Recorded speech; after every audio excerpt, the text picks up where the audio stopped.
6.5 दशकांपूर्वी सातारा जिल्ह्यातील कोयना धरण प्रकल्पात बाधित असलेल्या सुमारे 80हून अधिक कुटुंबांचे पुनर्वसन भिवंडी तालुक्यातील करंजवडे गावात करण्यात आलेले आहे. मात्र गावठाण मंजुरी आणि महसुली दर्जा अभावी ही कुटुंबे सेवा सुविधांपासून वंचित आहेत.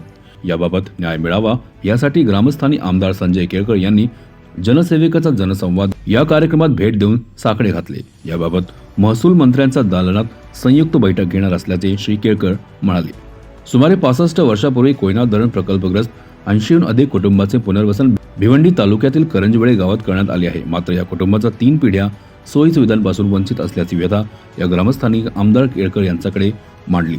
याबाबत श्री केळकर यांनी लवकरच महसूल मंत्री चंद्रशेखर बावनकुळे यांच्या दालनात संयुक्त बैठक आयोजित करून महसुली दर्जा आणि गावठाण मंजुरी याबाबत चर्चा करून निर्णय घेण्यात येईल असे सांगितले. भाजपच्या खोपट येथील कार्यालयात आयोजित जनसेविकाचा जनसंवाद या कार्यक्रमात शुक्रवारी ठाण्यासह इतर तालुक्यातील नागरिकही समस्याचे निवेदने घेऊन आले होते.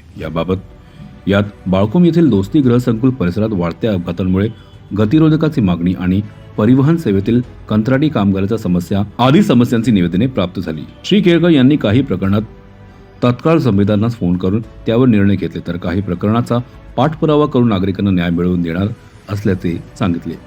या कार्यक्रमात अनिल भगत, राजेश गाडे, दीपक गायकवाड, विशाल वाघ, राजेश जाधव, राजेश ठाकरे आदी पदाधिकारी उपस्थित होते.